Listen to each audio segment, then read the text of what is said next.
পর্যায়ে কি করলো? কিছু করছে? সে ইনফ্রাস্ট্রাকচারাল কোনো কাজ করছে?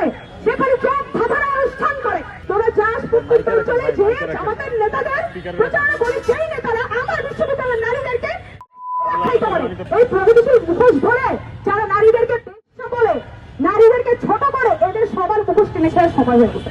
ওই সাদিক কায়েমের ডাকসু জামাতের নেতাদের একাত্তরের গণহত্যাকারী এবং ধর্ষকদের পক্ষে ভোট চেয়ে বেড়াচ্ছে, তারাও এই বিশ্ববিদ্যালয়ের নারী শিক্ষার্থীদেরকে বেশ্যা মনে করে। ঢাকা বিশ্ববিদ্যালয়ের ডাকসু নারীদেরকে নিয়ে বেশ্যা বললো। ডাকসুর কিছু যায় আসে না? আমার দেশের নারীরা বেশ্যা, আমার ঢাকা বিশ্ববিদ্যালয়ের নারীরা বেশ্যা।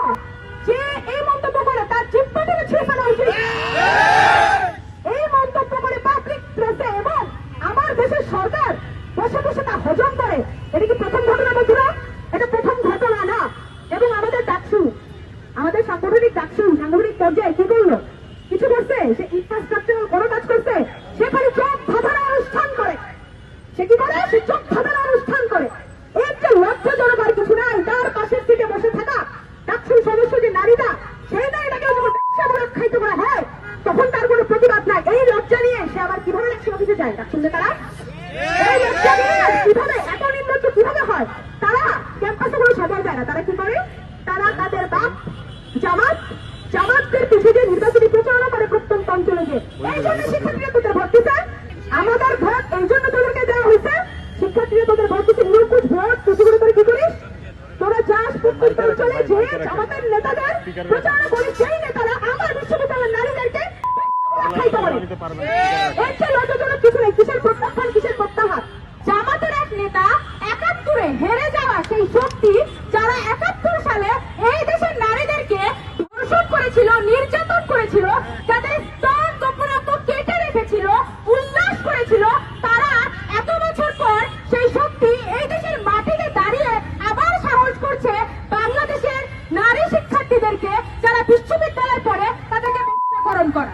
বন্ধুগণ, আমি খুব স্পষ্টভাবে বলবো, ওই ডাকসুর থেকে আমি কোনো ধরনের প্রতিবাদ জানিয়ে প্রেস বিজ্ঞপ্তি আশাও করি না। কারণ আমি খুব ভালো করেই জানি ওই সাদিক কায়েমের ডাকসু যারা অঞ্চলে অঞ্চলে জামাতের নেতাদের একাত্তরের গণহত্যাকারী এবং ধর্ষকদের পক্ষে ভোট চেয়ে বেড়াচ্ছে, তারাও এই বিশ্ববিদ্যালয়ের নারী শিক্ষার্থীদেরকে বেশ্যাই মনে করে।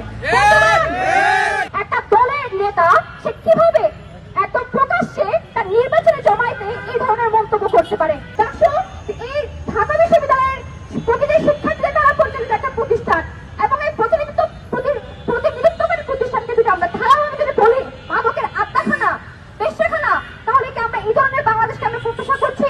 আমরা দেখতে পাই যে ঢাকা বিশ্ববিদ্যালয়ের মতো জায়গায় একজন নারীকে তার পোশাকের উপর বিদ্রুপ কমেন্ট করায়, তাকে যখন অ্যারেস্ট করা হয়, থানায় নেওয়া হয়, তাকে আমরা ফুলের মালা দিয়ে বরণ করা হয়। স্পষ্টভাবে বলতে চাই যে ডাকসুর কাছ থেকে আজকে আমরা প্রেস বিজ্ঞপ্তি আশা করছি, এবং কেন আমি করছি না তার মূল কারণ, তাদের কাছে নারী বলতে কেবলমাত্র সেই নারীরাই যারা তার পক্ষে সম্মতি উৎপাদন করে। তাদের কাছে নারী বলতে আমাদের সম্মানিত অ্যাসিস্ট্যান্ট প্রক্টর ম্যাম ওনামি ম্যাম, তাদের কাছে নারী কখনো সামিরা লুৎফানিত্রারা না, তাদের কাছে নারী কখনো এখানে দাঁড়িয়ে থাকা নারীরা না যাদের সাথে তাদের মতের অমিল আছে। সুতরাং তারা আসলে বিশ্ববিদ্যালয়ের নারী শিক্ষার্থীদেরকে সবসময় বেশ্যার নজরেই দেখে।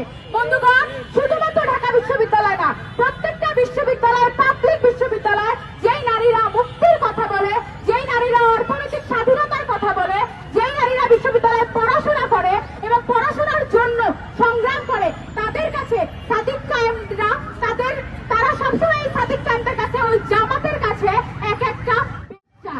এই নেতার শাস্তির দাবি জানাই, এবং বাংলাদেশে যে সরকার তার প্রতি লজ্জা জ্ঞাপন করে যায়, নারীদেরকে বারংবার তার চরিত্র হরণের মাধ্যমে নিচে টেনে নামানোর চেষ্টা করেছে। কেন? কারণ ওরা কোনো ঝুঁকি নাই। একজন নারীকে বেশ্যা বলা খুবই সহজ। এবং এই প্রগতিশীল মুখোশ ধরে নির্বাচন সামনে রেখে না নারীরা যা চাই সেই পোশাক করতে পারবে। কত লজ্জাজনক বন্ধুরা, কত লজ্জাজনক। একজন নারীর অর্থনৈতিক মুক্তি, সামাজিক মুক্তি সব বাকি আমি বলছি, নারী কি পোশাক করতে পারবে কি পারবে না, এই আলাপ তারা সামনে রাখে বন্ধুরা। এই প্রগতিশীল মুখোশ ধরে যারা নারীদেরকে বেশ্যা বলে, নারীদেরকে ছোট করে, এদের সবার মুখোশ টেনে শেষ সময় হয়ে গেছে। আমরা এখান থেকে কঠিন হুঁশিয়ারি বার্তা দিতে চাই, যদি ঢাকা বিশ্ববিদ্যালয়ের প্রশাসন এই বক্তব্যের নিন্দা না জানায়, তাহলে ওই ভিসি আর ওই প্রক্টর যারা এখন লুকিয়ে আছে তারা কিন্তু আসলে খুব ভালো করে আর থাকতে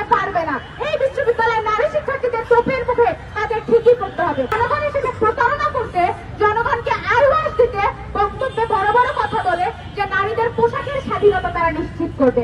আমরা স্পষ্টভাবে বলতে চাই, নারীদের পোশাকের স্বাধীনতা, তার অর্থনৈতিক স্বাধীনতা নিশ্চিত করার দায়ভার আপনাকে কেউ দেয় নাই। স্বাধীনতা অর্জন করা যায় নারীদের অধিকার, তারা সেটা অধিকার করে নিবে, কেড়ে নিবে। কিন্তু আপনারা যেটা করছেন সেটা হচ্ছে আমাদের এই পথে বারবার বাধা এবং বিঘ্নের সৃষ্টি করছেন। আমরা এমন একটা গণতান্ত্রিক বাংলাদেশকে চাই যেখানে কোনো জাতির বৈষম্য থাকবে না, ধর্মের নামে কোনো বৈষম্য থাকবে না, ভাষা নিয়ে কোনো বৈষম্য থাকবে না, কোনো লিঙ্গ নিয়ে বৈষম্য থাকবে না। কিন্তু এখনো পর্যন্ত আমরা কিন্তু এই ধরনের বৈষম্যগুলো দেখতে পাই। ওই উত্তর জামায়াতের নেতাদেরও প্রকাশ্যে ক্ষমা চায়।